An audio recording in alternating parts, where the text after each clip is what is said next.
The quarterback is often referred to as the most difficult position in sports.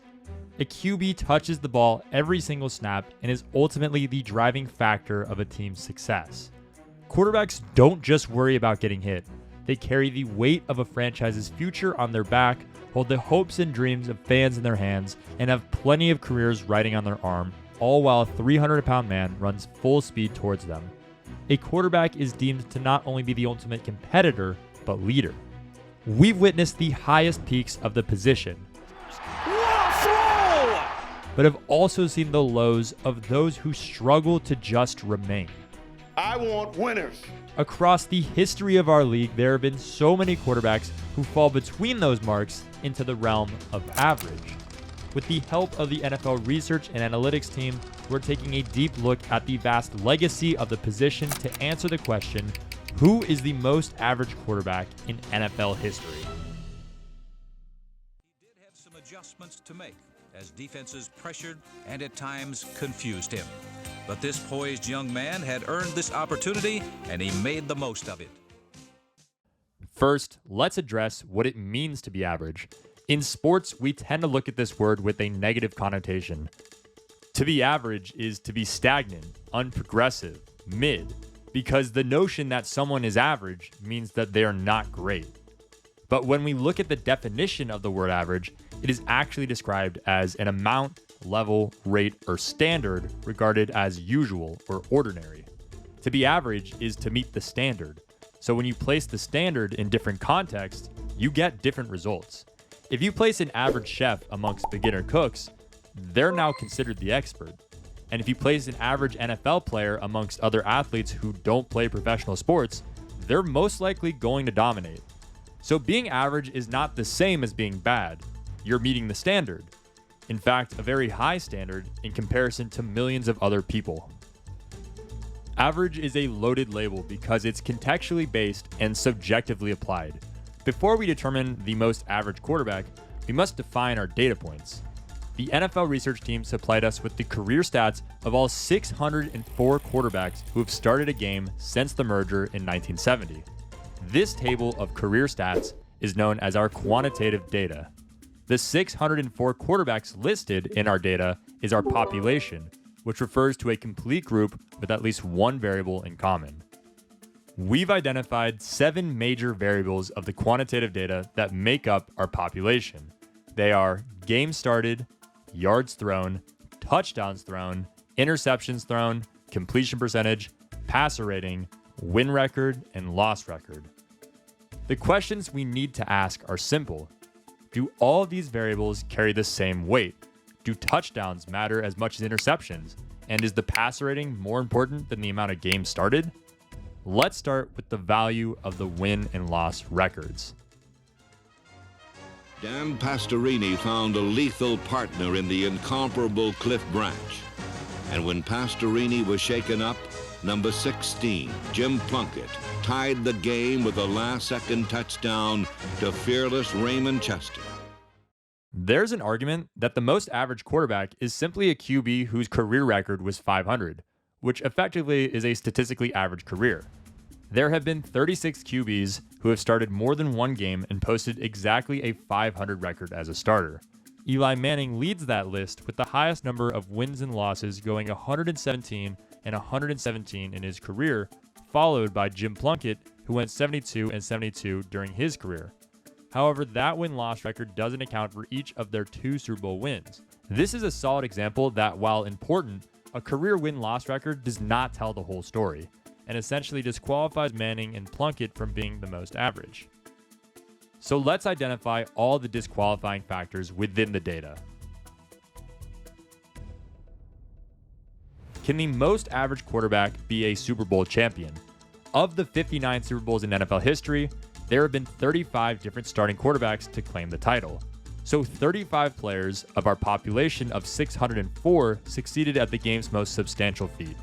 This is an accomplishment so rare that only 5.8% of the entire QB dataset have achieved it. So we'll disqualify those 35 players who started and won a Super Bowl. We will also disqualify any quarterbacks with awards of achievement such as MVP or Offensive Player of the Year, given that these awards represent a player at the pinnacle of their position for a season. Basically, if at any point in their career they were considered the best, they should not be considered the most average. To clarify, we're not removing these QBs from our quantitative data, as their stats will help us locate a range where we'll find our answer. But once we narrow down that list, this contextual note will then play a role. Perhaps a more effective way to determine the most average quarterback is to base results on the most number of seasons with a 500 record, not games. If so, since 1970, it could be one of 3 QBs, all tied with 4 500 seasons. Those quarterbacks are Chris Chandler, a player who led the Falcons to a Super Bowl appearance in 1998, Don Magic Man Majakowski, a player who was eventually beaten out by Brett Favre, and Todd Blackledge, a member of the famed 1983 quarterback draft. Another reasonable perspective is that the most average quarterback is simply the one with the most tied games as a starter. Since 1970, there have been 83 QBs with more than one tie. The Mad Bomber Darryl LaMonica had the most with 5 tied games in his career. Hall of Famer Len Dawson and John Hadle are tied for second with 4. The entire point in suggesting these other hypothetical perspectives is to show that there's so much subjectivity when determining the most average quarterback. To mitigate this, let's dive back into the quantitative data. Remember those 7 variables we mentioned? We covered the win and loss record, which we decided that alone is unreliable. So let's incorporate the other 5 variables to determine which quarterback aligns the closest to the mean across each variable. The mean represents the center of a collection of numbers and accounts for the extreme values of the set, essentially the mathematical average. To help us locate which QB ranks closest to each variable across the entire population, we're going to find the standard deviation.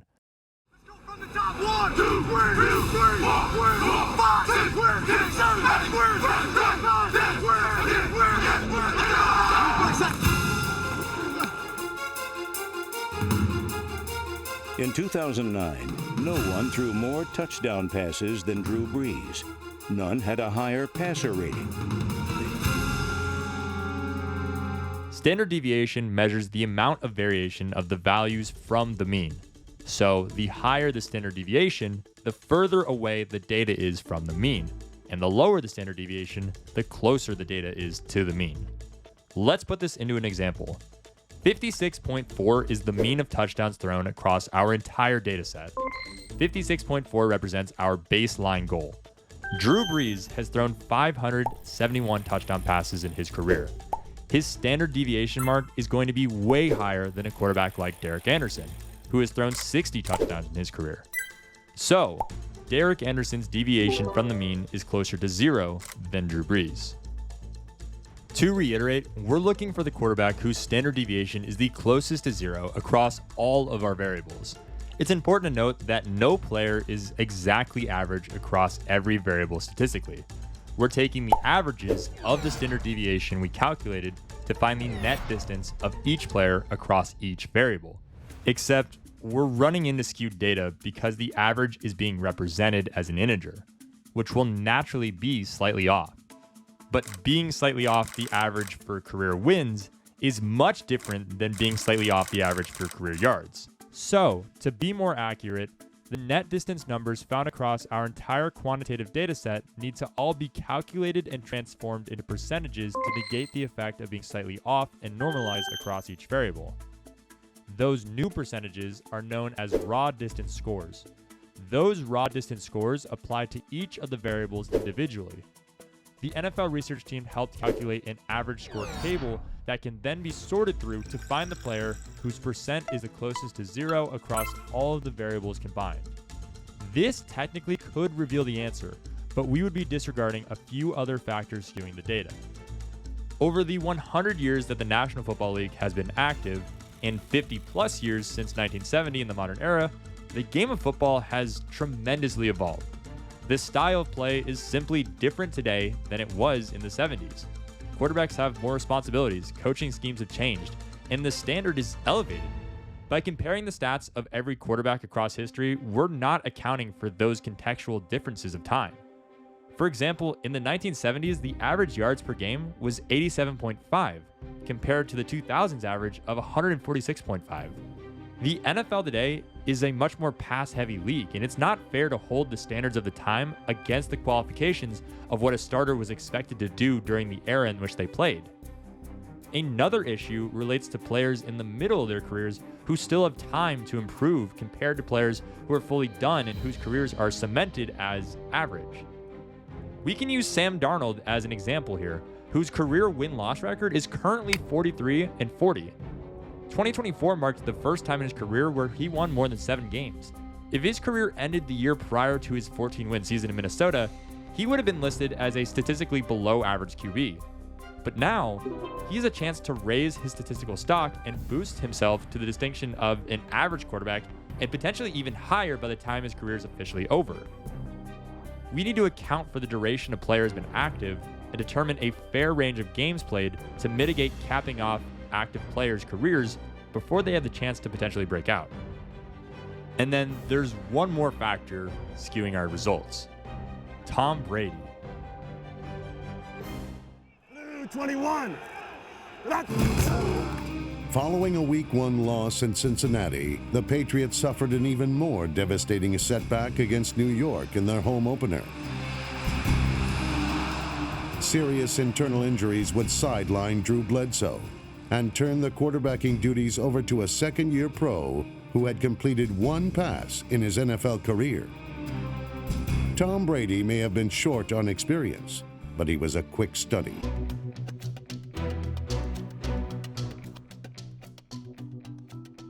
Brady's efficiency for the duration he played is simply so high and such an outlier that it's throwing off the averages across the entire data set. But luckily, these problems have also provided solutions.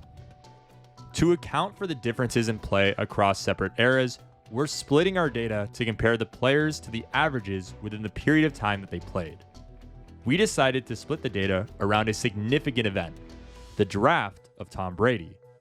And since he was selected in the 2000s NFL draft, our new data sets are pre-2000s draft and post-2000s draft. Next, to account for the duration of a QB's playing time in their career, we can use a facilitating technique called bucketing. Bucketing is basically grouping values with shared contextual data. So we will bucket the game started into groups that range from 0 to 44, 45 to 150, and 150 plus. 42.6 marks the mean of games started across our entire data set. So narrowing this range from 45 to 150 helps us remove players like Brady, who started 333 games, and players like John Witkowski, who only started 1. This readjusts our averages to focus less on the outliers and more on the bulk of the standard. And finally, we have to account for the players who played across both time periods, i.e. from the 90s into the 2000s, and include them into a bucket where they played the majority of their career. So, to recap, we take QBs with 45 to 150 starts from the pre-2000 draft and post-2000s draft and calculate their deviation from the mean to find their average score. After running our calculations, we have narrowed down the most average quarterback to 4 candidates. 1 player in the pre-2000s draft era, 1 player who crosses into both, and 2 players in the post-2000s draft era. These players marked the lowest average scores across each of their data sets. So, let's break them down one at a time. A Week 7 win over the Giants showed that Makovic had forged a remarkable transformation.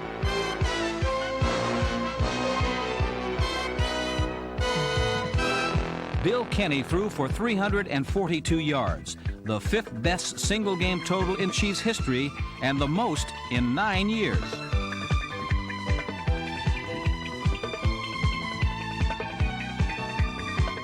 For the pre-2000s draft era, Miami Dolphins, Kansas City Chiefs, and Washington quarterback Bill Kenny's 9% average distance score was the closest to 0 in the data range. When you compare his stats to the mean across each variable, we see that his yards, touchdowns, passer rating, and loss record all nearly match the standard set. His most notable outlier was the interceptions, where he's actually far below the mark. Contextually, Kenny's career spanned across 9 seasons and 77 starts.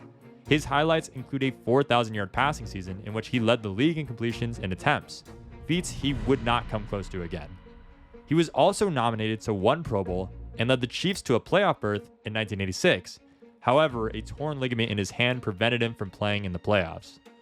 Overall, Kenny's career was a pure mix of ups and downs, which makes him a perfect candidate for the most average quarterback of all time. All day long, the Raiders directed their attack at Denver's quarterback. But while beaten and bloody, Brian Griese demonstrated poise beyond his years as he passed for 2 touchdowns in a 33-24 victory. Griese, playing time, now on the roll, looks back at the end zone, throws towards McCaffrey. That is a Denver touchdown. Taking a look at the crossover era of our data, Brian Griese comes in tied with our remaining 2 candidates, landing at a 7% average distance score. Griese is firmly in range of every characteristic, with the biggest outlier coming in interceptions, where he's far above the average mark. His highlights featured a Super Bowl victory as a backup to John Elway, followed by 4 seasons as a starter for the Denver Broncos, one in which he eclipsed a 102.9 passer rating and achieved a Pro Bowl invite in 2001. Following injuries and inconsistencies in protecting the football, Griese would spend the remainder of his career as a fluctuating starter and backup with the Miami Dolphins, Buccaneers, and Bears.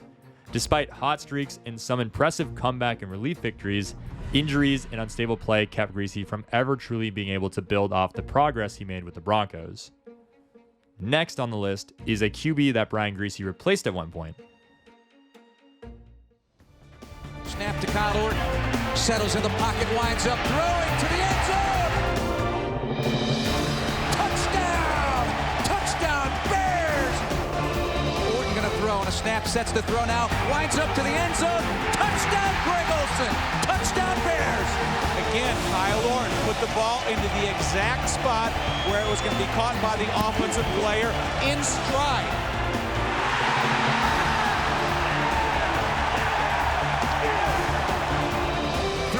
Right side, leading Hester down the right side to the end zone. Touchdown! Touchdown Bears! Devin Hester, 20 yards. Kyle Orton's career stats don't veer far off the inline averages across the post-2000s dataset. His career win and loss records are nearly identical to the dataset means.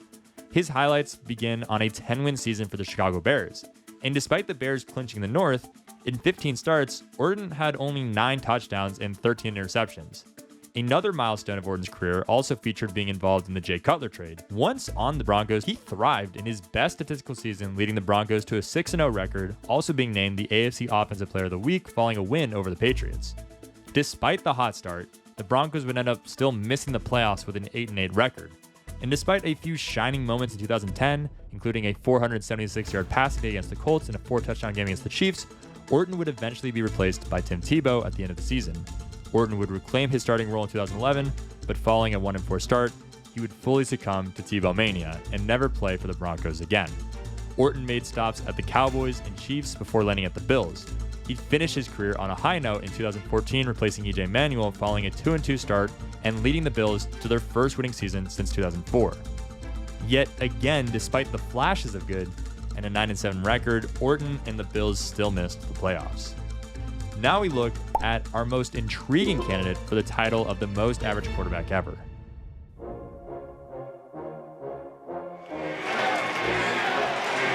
They wrote me off. I ain't right back, though. That's the problem.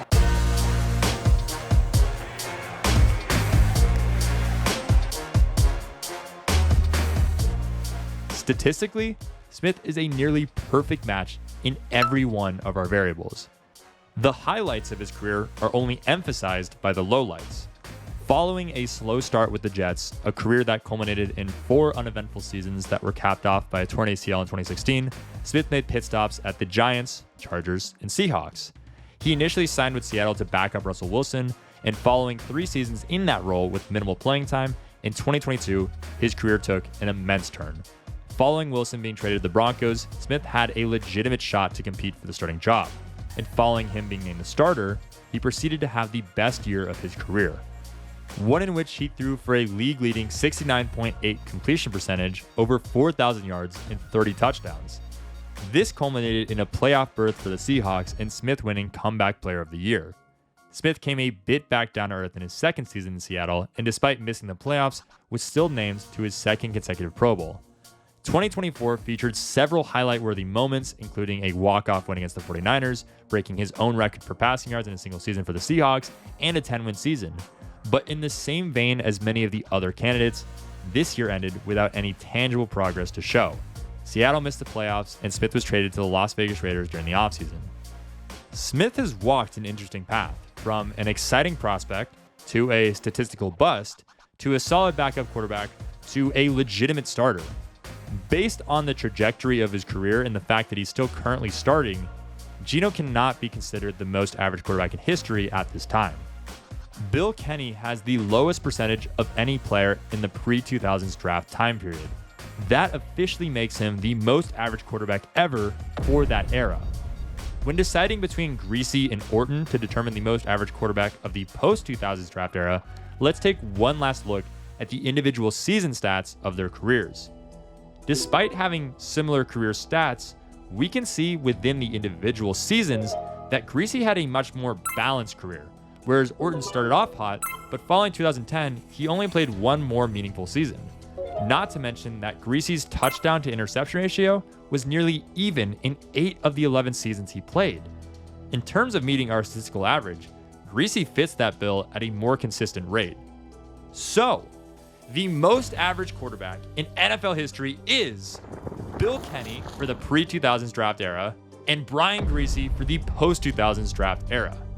It's important to note that despite these quarterbacks all falling within the standard we've established, that the line between average and great is actually razor thin.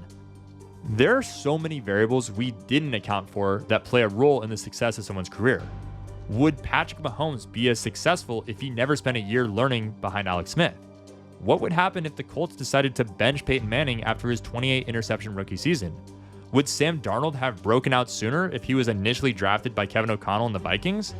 These contextual variables make it impossible to fully blame or praise a player for the outcome of their career when they're all developing under different circumstances.